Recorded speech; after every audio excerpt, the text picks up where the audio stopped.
तो गाइस कैसे हो आप लोग। तो सैलरी स्टार के नेक्स्ट नोवेल के एपिसोड नंबर 489 में आपका स्वागत है। तो चलिए शुरू करते हैं। तो जैसा कि हमने पिछले एपिसोड में देखा कि यहाँ पर लू फेंग 9 टेस्ट में आ चुका होता है 9 टावर ऑफ लेवल में, जहाँ पर उसी असल में गॉली किंग नजर आते हैं, जहाँ पर लू फेंग को 9 वॉल्यूम्स के बारे में पता चलता है। लेकिन लू फेंग के मन में कई सारे सवाल रह गए होते हैं। इसे समझ नहीं आ रहा होता है कि सिटी माउंटेन गेस्ट का उन्होंने तो 9 वॉल्यूम्स को बनाया था, तो इससे यहाँ पर क्या रिलेशन है।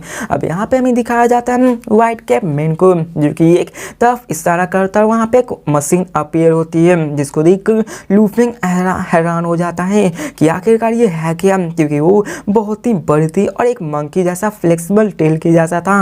और यहाँ पे लू फेंग का दिल भी जोर जोर से धड़कने लगता है। जिसके बाद वो लग्जूरियस केप कहता है कि ये असल में ट्रू गॉड मशीन है, वूकी गॉड, जो कि हमारे बेस्ट ट्रू गॉड लेवल का मशीन है। इसको एक ग्रेट बैंक के द्वारा यूज किया जा सकता है। इससे तुम्हारी गॉली पावर कंज्यूम होगी और जिसकी गॉली पावर पावरफुल होगी वही सिर्फ इसको यूज कर सकती है। और यहाँ पे लू फेंग पूरी तरह से हैरान हो चुका था कि क्या इसको बहुत ही लंबा टाइम लगेगा। अब यहाँ पे उसके पास रिमोट ओशन की बॉडी थी, तो उसको क्या ही फिक्र थी अपनी गॉली बॉडी के बारे में।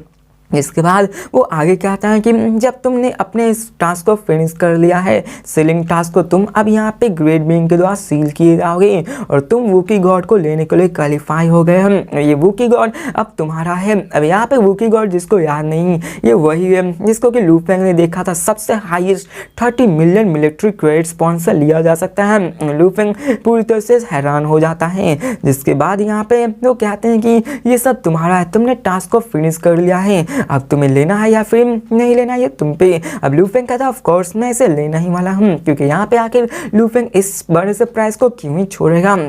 और यहाँ पे लू फेंग के पास एक बहुत ही पावरफुल मशीन आ चुकी है, जो कि आज जाकर हम इसके पावर को समझेंगे। और ये मशीन टाइप वैल्यूएबल्स थी, जो कि एक ब्लैक मंकी की तरह थी, जो कि लू फेंग के बॉडी में इमीडिएटली मर्ज हो जाती हैं और वहाँ पर लू फेंग के फेस के ऊपर भी आ जाती हैं, जहाँ पे लू फेंग को समझ में आ जाता है कि ये बहुत ही कॉम्प्लिकेटेड है बिग बर्ड और गोल्डन क्लॉ गॉड से भी। जहाँ पे वो कहते हैं कि असल में ये ट्रिगर लेवल मशीन है, एक टॉप टाइम मशीन से, जहाँ पे अगर तुम इसके मैक्सिमाइज पावर को यूज करना चाहते हो तो तुम्हें अपनी कॉम्प्रिहेंशन को ट्रू गॉड लेवल के टॉप टाइप पे ले जाना होगा।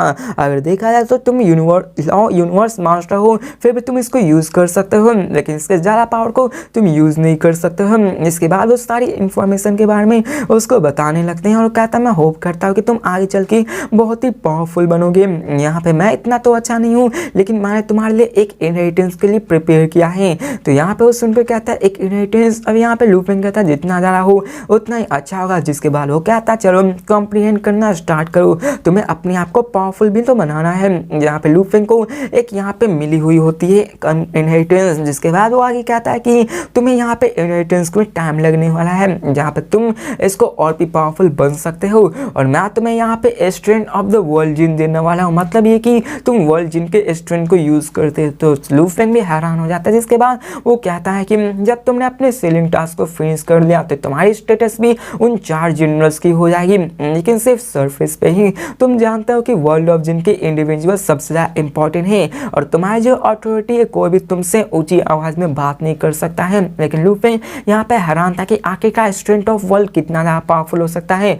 जिसके बाद वो कहता है कि तुम स्ट्रेंथ ऑफ वर्ल्ड को यूज करके किसी भी इटर्नल ट्रू गॉड या फिर true God of wire space को सप्रेस या मार सकते हो, लेकिन तुम्हें इसका यूज नहीं करना, मतलब कि तुम स्लाउटर नहीं कर सकते हो। अब यहाँ पे लू फेंग के पास इतनी पावर हो चुकी थी कि पूरे के पूरे वर्ल्ड ऑफ जिन वर्ल्ड है ना, उसके अंदर के पावर को यूज कर सकता है। उस पावर का यूज करके eternal true God of wire space को भी मार सकता है। इतनी पावर मिल चुकी है, इतनी अथॉरिटी मिल चुकी है। असल में यहाँ पे बताया जाता है कि गॉली किंग ने पूरे के पूरे वर्ल्ड ऑफ जिन को बनाया है, इसी कारण वो पूरे के पूरे वर्ल्ड जिन को भी कंट्रोल कर सकते हैं। और इसी कारण यहाँ पे लू फेंग को भी अथॉरिटी मिल गई थी, बस शर्त है कि लू फेंग को मारना नहीं है। और यहाँ पे वो समझ जाता है कि हाँ ऐसा ही करना है। लू फेंग यहाँ पे वर्ल्ड ऑफ जिन के स्ट्रेंथ को यूज कर सकता है, जिसके कारण अभी यहाँ पे उसको कोई भी नहीं मार सकता है। इसके बाद दिखाया जाता है कि वहाँ पे लाइट अपीयर होती है और लू फेंग वहाँ से बाहर निकल जाता है, क्योंकि लू फेंग का तो टेस्ट खत्म हो चुका था। लू फेंग की अथॉरिटी भी बहुत ज़्यादा बढ़ चुकी थी, उसकी पावर लेवल भी उन 4 सबसे स्ट्रॉन्गेस्ट 4 जनरल जितनी हो चुकी थी, जो कि यहाँ के सबसे पावरफुल होते हैं। अब हमें दिखाया जाता है कि जैसे वो डिसअपियर होता है सीलिंग टास्क भी डिसअपियर हो जाता है और जितने भी 4 लीडर्स थे उन्हें भी पता चल जाता है कि लू फेंग ने सीलिंग टास्क को कंप्लीट कर दिया है, वो सील हो चुका है। यहाँ पे वो सभी पूरी तरह से हैरान हो चुके होते हैं क्योंकि लू फेंग ने इसको कंप्लीट कर लिया है। इतने लंबे अरसे बाद यहाँ पे हो चुका है। फाइनली लू फेंग बाहर निकलता है। हमें बताया जाता है कि वो 4 जो लीडर्स होते हैं ना, असल में वो वहाँ के जनरल्स ही होते हैं। जो जनरल्स बहुत ही ज़्यादा पावरफुल होते हैं और जनरल्स लू फेंग के सामने झुकते और कहते हैं कि हम लोग आपका इंतजार कर रहे हैं, आप जबकि सक्सीड हो चुके हैं तो हम लोग आपके अंदर में काम करेंगे। यहाँ पे लू फेंग भी कहता है कि ठीक है, लेकिन अभी मुझे यहाँ पे कुछ क्या नहीं है। जिसके बाद वो लोग वहाँ से चले जाते हैं। फिर हमें दिखाया जाता है उन सारे बंदों को जो कि आपस में बात कर रहे होते हैं और यहाँ पे एक और लड़की और कई सारे बंदे होते हैं जो कि इन सब के बारे में बात कर रहे होते हैं। यहाँ पे लू फेंग उन 4 जनरल से भी बात करने लगता है जहाँ पे उन्हें भी कई सारी चीज़ों के बारे में पता चलता है। लू फेंग उन 4 जनरल से बात करते हुए आगे बढ़ने लगता है। तभी उसकी नज़र वहाँ पे उन सब पे पड़ती है और यहाँ पे टावरिंग लीडर भी कहता है मिल्की वे यहाँ पे हमारे जनरल से। लू फेंग का यहाँ पे बात टाइम हो चुका था उन सारे जनरल से और वो सारे जनरल्स अपने अपने इंट्रोडक्शन लू फेंग को देने लगते हैं जहाँ पे वो सारी चीज़ें सबको बताने लगते हैं। जनरल्स उन सबको हर एक चीज़ हर एक इंपॉर्टेंट डिटेल बताने लगते हैं कि आखिर क्या, और वो कहते हैं मिल्की वे आपको ट्रेन करना चाहिए। वर्ल्ड ऑफ जिन बहुत ही नॉर्मल है और आपकी पावर देखा जाए तो आप इंटायरली सेफ नहीं है। हम लोग आपके अंदर कोई true God of world space रखेंगे ताकि आपको प्रोटेक्ट किया जा सके।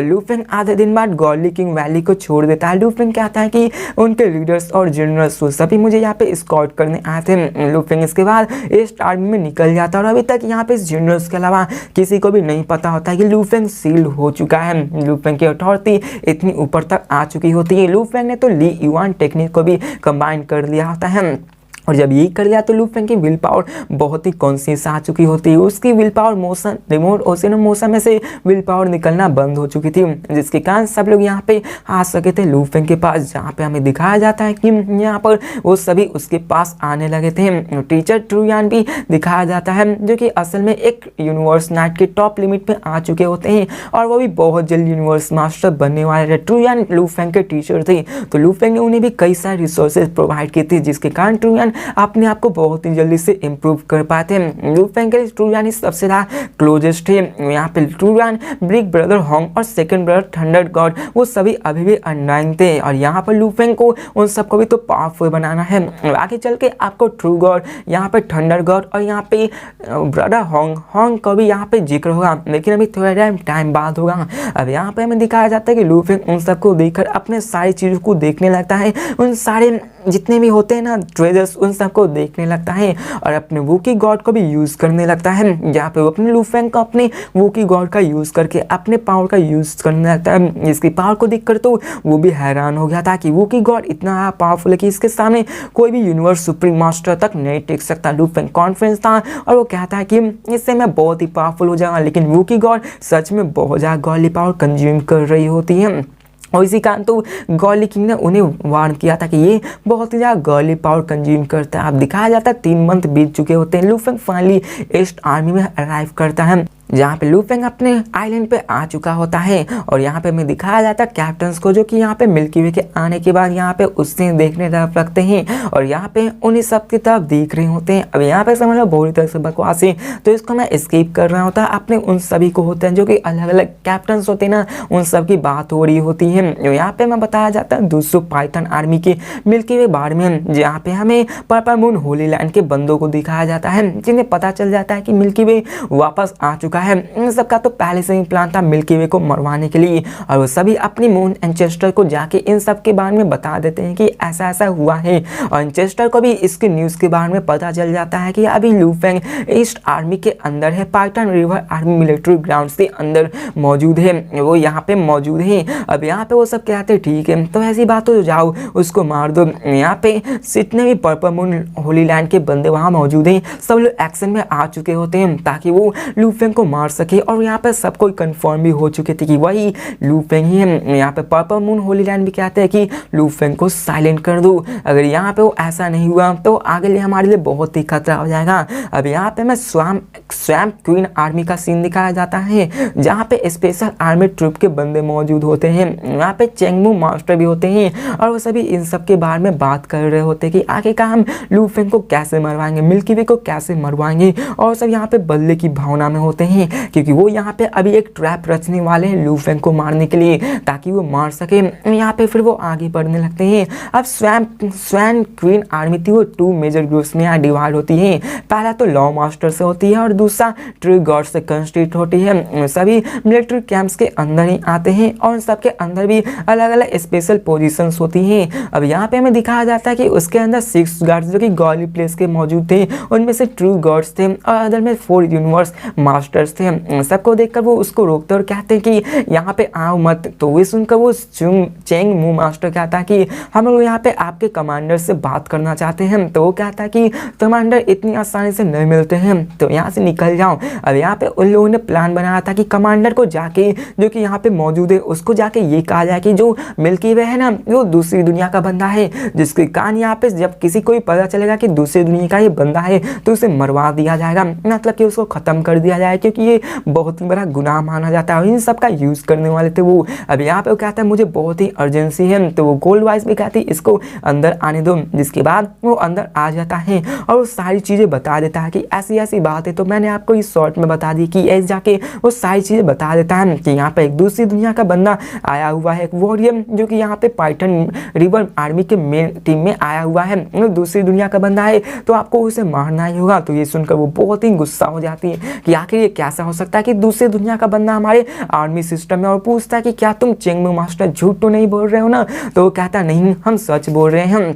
और यहाँ पे दिखाया जाता है कि वो अपने आप तक को सेल्फ डिस्ट्रक्ट कर देता है कि यहाँ पर मैं सच बोल रहा हूँ, जिसको सुनकर तो उसे भी विश्वास हो जाता है कि यहाँ पे अपने आप को साबित करने के लिए इसने अपने आप को तक को सेल्फ डिस्ट्रक्ट कर दिया, जिससे कि उसे यकीन हो जाता है कमांडर को कि यहाँ पे ये जो चेंगमू मास्टर है ना, वो सच बोल रहा है कि वो दूसरी दुनिया का बंदा है। और यहाँ पे वो ऐसा ही करता है, वो मर के अपने जो वर्ड्स को उसको प्रूव करता है, वो मारा जाता है, जिसके कारण उसे भी विश्वास हो जाता है। इसके बाद स्वैन किन वहाँ से वैनिश होकर आगे जाने लगते हैं, क्योंकि यहाँ पे आउटसाइडर का आना सख्त मना है, वो भी मेन आर्मी में। तो ऐसा कैसे हो सकता है? दिखाया जाता है हमें पाइथन आर्मी रिवर का सीन, जहाँ पे 2 बंदे बात कर रहे थे और तभी कमांडर स्वैन किन भी वहाँ पे आ चुके होते हैं। और वहाँ पर वो सब ऐसे ही आए हुए थे लू फेंग को मारने के लिए। अब पर्पल मून होली लैंड्स को भी यहाँ पे पता चल गया था ये सारी प्लान को, और यहाँ पे वो भी खुश हो रहे होते हैं कि लू फेंग यहाँ पे मरने वाला है। वो इंतजार करने लगते हैं और वो बहुत ही खुश हो रहे होते हैं, क्योंकि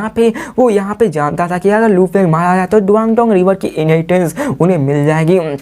फिर दिखाया जाता है स्वैम्प क्वीन कमांडर जैसे ही वहाँ पे आती है, चारों तरफ यहाँ पे न्यूज़ फैल जाती है और यहाँ पे जितने भी बंदे थे वो कमांडर के सामने कुछ भी नहीं कर सकते थे, क्योंकि वो यहाँ पे आराम से किसी भी ट्रू गॉड्स को मार सकते थे। जिसके बाद वो आगे जाने लगते हैं और एक वॉइस तभी उससे कहती है कि स्वैन किंग आखिर तुम यहाँ पे क्यों आए हो? और यहाँ पे वो जो होता है ना, जो बंदा असल में पाइथन आर्मी का यहाँ कमांडर होता है, यहाँ पे स्वैन किंग उसे यहाँ पे सारी चीज़ें बता देती है कि यहाँ पर क्या क्या है। यहाँ पे एक दूसरे क्रिएचर का आउटसाइड क्रिएचर जो बंदा है, आउटसाइड वर्ल्ड का बंदा यहाँ पे आया हुआ है, जिसको सुनकर तो फायर पॉलिसिंग वो भी शॉक हो जाता है और कहता है कि क्या इतनी हिम्मत हुई, तुम श्योर हो ना? इसके बाद वो दोनों मिलकर मिल्की वे को मारने के लिए आ चुके होते हैं। लू फेंग तो आराम से अपने छत पे आइलैंड पे बैठा हुआ था, वो रिलैक्स था, यहाँ पे आराम से बैठा हुआ था। किसी ने भी क्या सोचा था कि वहाँ पे उस पर अटैक हो जाएगा। लू फेंग अपने उन सब के बारे में सोच रहा था, लेकिन तभी वहाँ पे जो होता है वो दोनों बंदे आ जाते हैं लू फेंग को मारने के लिए। पावरफुल फोर्स अपीयर होती है, जो कि असल में true God of void space होते हैं और दोनों की power level true God of void space होती है, जिसको देखकर लू फेंग कहता है कि ये सब यहाँ पे क्या कर रहे हो। लू फेंग देखता है कि ये दोनों कमांडर्स हैं और दोनों की स्टेटस भी बहुत ही पावरफुल है। नॉर्मल सोल्जर्स होता है तो वो कब का मारा जाता, और यहाँ पे लू फेंग एक यहाँ पे स्पेशल आर्मी के अंदर आया हुआ है, जिसके कारण वो भी कुछ नहीं कर पाता। जिसके बाद हमें दिखाया जाता है कि यहाँ पे क्या यही वो बंदा है। यहाँ पे लू फेंग उन दोनों की तरफ देखने लगता है और यहाँ पे वो बंदा कहता है फायर पॉलिसिंग कि सोल्जर तुम इम्पीरियस हो, मिल्की वे हम लोग कमांडर से, क्या तुम यहाँ पे हम सबके सामने झुक भी नहीं सकते हो? क्या तुम्हें नहीं पता है कि जब कमांडर सामने आता है तो क्या करना चाहिए? क्या तुम्हें इज्जत नहीं सिखाई गई? क्या तुम्हें नहीं बताया गया कि क्या करना चाहिए? अब यहाँ पे लुफेंग जानता था कि ये उसने गलत किया है, क्योंकि यहाँ पे अगर कोई भी यहाँ पे जो true God of world space का बंदा है उसके सामने एक लॉ मास्टर की यहाँ पे औकात ही क्या है, यहाँ पे उसको झुकना चाहिए था। अब यहाँ पे लुफेंग जानता था कि जो भी उन्होंने किया है वो गलत नहीं है। यहाँ पर जिसके सामने एक true God of world space है और सामने एक लॉ मास्टर है तो उसके सामने तो झुकना ही होगा। अगर नहीं झुका गया तो ये असल में लॉ मास्टर के लिए एक ऑफेंडेड की बात हो गई। और यहाँ पे लुफेंग जानता था, लेकिन लुफेंग ने जबकि सीलिंग टास्क को कंप्लीट कर दिया तो उसकी औलाद इन सब से बहुत ही ऊपर आ चुकी है। यहाँ पे गॉली किंग वैली के जनरल भी लुफेंग से पूछे थे कि मिल्की वे आपके सील होने की खबर क्या हम इसको पब्लिकाइज कर दें, क्योंकि यहाँ पे ऐसा नहीं किया तो यहाँ पे हो सकता है कि कोई भी आप पे अटैक कर सकते। लेकिन लुफेंग जानता था कि वो सिर्फ वर्ल्ड ऑफ जिन का एक गेस्ट है, यहाँ पे वो साइलेंटली आके अपने काम को करना चाहता था। यहाँ पे उन सबको भी नहीं पता था। अब दिखाया जाता है स्वैम्प किंग को, जो कहता है कि हमें बात करने की कोई ज़रूरत नहीं है, हमें इन्हें मार देना चाहिए। सभी यहाँ पे मारने वाले थे, लेकिन ये देखकर लुफेंग कहता है कमांडर्स। और यहाँ पे लुफेंग अपनी पावर्स को यूज़ करता है, वर्ल्ड ऑफ जिन के स्ट्रेंथ को यूज़ करता है, जिसके बाद वो उन सब के उन सारे अटैक्स को ब्रेक कर देता है। लुफेंग स्ट्रेंथ ऑफ वर्ल्ड को यूज़ करते हुए बड़ी आसानी से उन सबको यहाँ पे फोर्स के अंदर दबा देता है, जिसको देखकर तो वो दोनों बंदे हैरान हो जाते कि आखिर कैसे हो सकता है। वो दोनों डॉज करने की कोशिश करते, लेकिन वो उसके अंदर आ जाते हैं और वहाँ पे डिफेंसलेस हो जाते, वो कुछ भी नहीं कर पाते। वो दोनों हैरान हो जाते कि आखिर कैसे हो सकता है कि ये तो सिर्फ एक लॉ मास्टर है, ये कैसे कर सकता है। वो दोनों पूरी तरह से हैरान हो चुके होते हैं कि यहाँ पे आके ये कर कैसे सकता है। यहाँ पे जब तक लुफेंग असल में इटर्नल ट्रू गॉड ना हो तब तक ऐसा किया ही नहीं जा सकता है। उन्हें विश्वास नहीं हो रहा होता कि आखिर ये चल क्या रहा है। अब लुफेंग पूछता है कि तुम दोनों यहाँ पे क्यों हो, आखिर तुम मुझे यहाँ पे क्यों मारना चाहते थे। तो यहाँ पे हमें दिखाया जाता है एक स्वैम्प किंग को, जो कहता है कि तुम कौन हो, आखिरकार एक लॉ मास्टर इतना कभी भी पावरफुल नहीं हो सकता है। और फायर पॉलिसी में पूछता कि आखिरकार ये कौन हो, तुम पाइथन रिवर आर्मी में इतना ग्रेट बीइंग कैसे आ सकता है। यहाँ पे वो पूरी तरह से हैरान हो चुके थे, लेकिन तभी वहाँ पे दरवाज़ा खुलता है, ग्रेट बीइंग अंदर फ्लाई करके आता है। और जैसे बंदे उधर देखते हुए पूरी तरह से हैरान हो जाते, क्योंकि वहाँ पे जनरल खुद आए हुए थे। यहाँ पे लुफेंग भी कहता है जनरल हारमोनियस नो। अब हारमोनियस नो लुफेंग की तरफ स्माइल करते हुए कहते हैं मिल्की वे। यहाँ पे वो स्वैम्प किंग और फायर पॉलिसी से कहते कि आखिर तुम दोनों यहाँ पे क्यों हो। यहाँ पे स्वैम्प क्वीन चिल्ला कर कहती जनरल हारमोनियस नो, ये मिल्की वे सोल्जर्स ये असल में आउटसाइड वर्ल्ड का एक स्पाई है। और यहाँ पे वो भी कहते कि आउटसाइड वर्ल्ड का स्पाई है, जिसको सुनकर जनरल हारमोनियस नो कहते हैं कि मुझे यहाँ पे तुम्हारे बताने की कोई ज़रूरत नहीं और तुम्हारी इतनी क्वालिफाइड नहीं हो कि तुम लॉर्ड मिल्की वे से ऐसे बात कर सकते हो। इसको सुनकर तो वो दोनों हैरान हो जाते हैं कि आखिरकार ये मिल्की वे को लॉर्ड क्यों कह रहे हैं। किसी को समझ नहीं आ रहा था, लेकिन उन्हें समझ में आ गया कि ये कोई जरूर फंडामेंटल सीक्रेट होगा। पूरी तरह से डर जाते हैं, क्योंकि यहाँ पे उन्होंने इसको मारने की कोशिश की थी। अब जनरल हारमोनियस नो कहते हैं मिल्की वे आप मुझे बताइए, अगर यहाँ पे आपकी जो आइडेंटिटी उसको पब्लिकाइज कर दिया जाए तो इन सब की इतनी हिम्मत नहीं थी आपको डिसरिस्पेक्ट करने की। तो लुफेंग कहता है कोई ज़रूरत नहीं है। जिसके बाद वो कहता है कि आखिर मुझे इन सब के साथ क्या करना चाहिए, क्योंकि इन्होंने आप पे अटैक करने की कोशिश की है। तो यहाँ पे लुफेंग कहता है कि पहले इससे पूछो कि ये यहाँ पे क्यों आए हैं। जिसके बाद वो कहते हैं कि आखिर तुम दोनों यहाँ पे क्यों आए हुए हो। जिसके बाद वो दोनों सारी चीज़ें बता देते कि कैसे चेंगमू ने आप पे अटैक करने की किया था। लुफेंग को यहाँ पता चल जाता है कि असल में ये पर्पल मून होली लैंड्स का ही काम है, जहाँ पे चेंगमू वहीं का बंदा था। वो बहुत ही गुस्सा होता है और उसे विश्वास नहीं होता कि यहाँ पर भी उसे ऐसा यूज़ कर रहे हैं, उसे मारने की कोशिश कर रहे हैं। लकीली लुफेंग के पास यहाँ पे टाइटल आ चुका था, नहीं तो यहाँ पे लुफेंग तो कब का मर जाना था। यहाँ पे टाइटल नहीं होता तो वो कब का मर गया होता। फिर हमें दिखाया जाता है हारमोनियस नो को, जो लुफेंग तरफ देखकर कहते हैं कि मिल्की वे ये दोनों कमांडर्स हमें आप बताइए कि इसके साथ कैसे डील करना चाहिए। तो लुफेंग कहता है कि ये दोनों बंदे यहाँ पे इन दोनों बंदे को मेरे ट्रू आइडेंटिटी के बारे में नहीं पता था। इन्होंने मेरे बारे में सोचा कि मैं कोई एक ऑर्डिनरी वॉरियर्स होगा। जिसके बाद वो कहते हैं हारमोनियस आप यहाँ पे रेस्ट करिए। लेकिन देखा जाए तो इन्होंने इन सबको किया है, इनके पनिशमेंट बहुत ही सिंपल है। यहाँ पे वो कहते हैं कि चलो यहाँ पे अपने जितने भी पॉइंट्स हैं उन सबको मुझे दे दो। अब यहाँ पे हमें दिखाया जाता है कि यहाँ पे उन सबको लग रहा था कि वो मार जाएंगे, लेकिन लू फेंग ऐसा नहीं करने वाला होता है और यहाँ पे वो सब यह सोच रहे होते कि आखिर हमें क्या करना चाहिए। जिसके बाद हारमोनियस जूनियर्स उनके पास जाते हैं, वो कहते हैं कि तुम दोनों यहाँ पे लॉर्ड मिल्की वे तुम्हें यहाँ पे मारना नहीं चाहते। तो जिनको सुनकर वो बहुत ही खुश हो जाते हैं कि यहाँ पे जिंदा रहने से उनके लिए और भी अच्छा क्या हो सकता है। लेकिन वो कहते हैं कि यहाँ पे डेथ पेनल्टी तो नहीं मिला है, लेकिन तुम दोनों को जितने भी मिलिट्री क्रेडिट्स आज तक तुमने एक्यूमुलेट किए हैं, जितने भी सालों से, उन सबको तुम्हें देना होगा और जितने भी ट्रेजर्स से वो पनिशमेंट के रूप में तुम्हें देना होगा। कर भी क्या सकते थे, उन सबको देना पड़ता है। वो वहाँ से निकल सकते हैं और उन्हें भी पता चल गया था कि यहाँ पे लू फेंग की जो मिलिट्री स्टेटस है वो बहुत ज़्यादा हो चुकी होती है। यहाँ पे दिखाया जाता है कि वो सभी वहाँ पर छोड़ के वहाँ से निकल जाते हैं और वो सभी निकलने के बाद जनरल हार्मोस कहते हैं कि यहाँ पे वो जा चुके हैं। तो लू फेंग भी कहता है ठीक है। जिसके बाद वो उन सबको लेते हुए कहता है कि मिलिट्री क्रेडिट्स को इन सबको एक्यूमुलेट कर दो और इन सबको ट्रांसफर कर दो, यहाँ पे मुझे इन सब के साथ डील करना है। अब लू फेंग भी इस्तेमाल करने लगता है। वो जानता था कि उसका मिशन ये था कि वो यहाँ पे जितना ज़्यादा true God of war space जितने बड़े ट्रेडर्स हो सकते हैं उन सब को एक्सचेंज करके अपने यूनिवर्स ओशन में ले जाना। अब यहाँ पे जनरल हारमोनियस भी चले जा चुके थे। लू फेंग इन सबको एक्सचेंज करके अपने ले जाना चाहता था।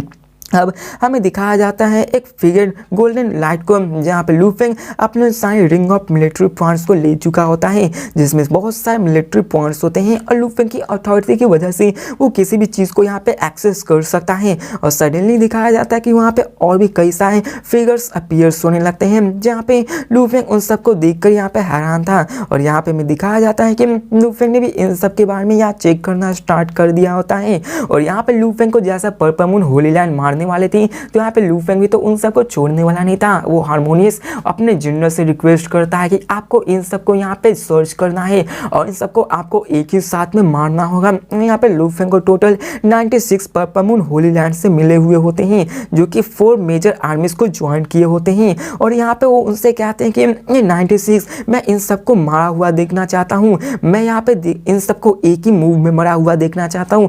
क्या करिएगा कि यहाँ पे कोई भी आपके मूव से भाग ना पाए। तो ये सुनकर वो बंदे होते हैं, वो यहाँ पे कहते हैं कि क्या सच में ये सही नहीं है। अब देखा जाए तो 96 यूनिवर्स मास्टर उन सबको मारना इतना बहुत ही आसान था, उन सब पे उतना कोई फर्क नहीं पड़ता। अगर ओरिजिनल यूनिवर्स में एक साथ 96 यूनिवर्स मास्टर मार जाएंगे तो ये उन पर बहुत ही बड़ा इफेक्ट डालेगा। लेकिन अगर बात करें यहाँ पे वर्ल्ड ऑफ जिन में, तो यहाँ पे यूनिवर्स मास्टर आम में पाए जाते हैं। यहाँ पे लोकल यहाँ पे इतने सारे यूनिवर्स मास्टर है कि आप लोग अंदाजा भी नहीं लगा पाओगे। यहाँ पे हमें दिखाया जाता है कि लू फेंग अपने प्राइमर के सिटी लीडर को भी सारी चीज़ें बता देता कि ऐसी ऐसी बात थी। लू फेंग ने अपने टावर के बाद में नहीं बताया था कि वहाँ पर क्या हुआ था। लू फेंग यहाँ पे जान चुका था। यहाँ पे प्राइमर के सिटी लीडर भी खूब गुस्सा आता है कि उन्होंने लू फेंग को मरवाने की कोशिश की थी। लू फेंग भी अपने सारे प्लान को बता देता है। वो जानकर प्राइमर के सिटी भी बहुत ही एक्साइटेड हो जाते हैं, क्योंकि अगर इतने नंबर ऑफ यूनिवर्स मास्टर को उन्होंने एक साथ यहाँ पे एक्सटर्मिनेट कर दिया तो उनके लिए बहुत ही अच्छा होगा।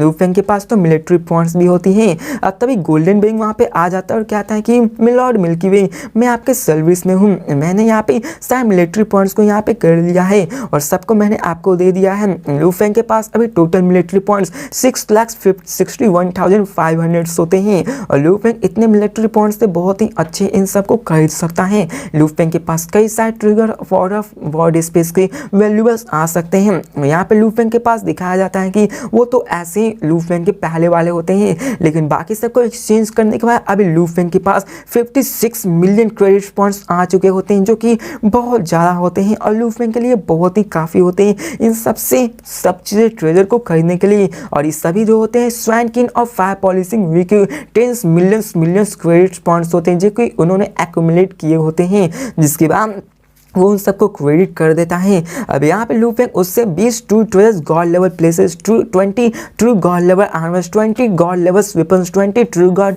Level domain type, 20 god level soul types valuables को ले लेता है, जो कि लू फेंग अपने वर्ल्ड में वापस ले जाने वाला था, ताकि वो इन सब को यूज़ करके अपने ह्यूमन रेस की पावर को बढ़ा सके। और यहाँ पे लू फेंग ने इन सब को बाई कर लिया होता है और ये सभी 100 ट्रू गॉड लेवल्स वैल्यूबल्स होते हैं, जो कि असल में देखा जाए तो लू फेंग के लिए बहुत ही सस्ता पड़ चुका होता है, क्योंकि इतना तो लू फेंग बड़ी आसानी से खरीद सकता था। यहाँ पे लू फेंग ने इन सब को खरीद कर रख लिया होता है। साथ ही में हमें रिमोट ओशन लू फेंग को दिखाया जाता है, जहाँ पे वो अपनी सीयू विंग्स को लिए हुए था, उसके साथ 10 विंग्स भी मौजूद हैं जो कि उसके साथ फ्यूज हो गए थे और फाइनली लू फेंग ने उसको अंडरस्टूड कर लिया होता है। लू फेंग ने थर्ड लेवल ऑफ सीयू विंग्स को भी सीख लिया होता है और ये थर्ड लेवल भी बहुत ज़्यादा पावरफुल होता है। ये दिखाया जाता है, ये ड्राइव होता है, इसकी पावर क्या होता है मैं अगले वीडियो में बताऊंगा। तो इसी के साथ मिलते हैं नेक्स्ट वीडियो में, देखते हैं क्या लू फेंग अपने सीयू विंग्स के थर्ड पावर को कितनी अच्छे से यूज कर सकता है, उसकी पावर कितनी है और क्या लू Feng purple moon Holi land के सभी बंदों को मारने में सक्षम हो पाया या फिर नहीं। तो मिलते हैं नेक्स्ट वीडियो में, तब तक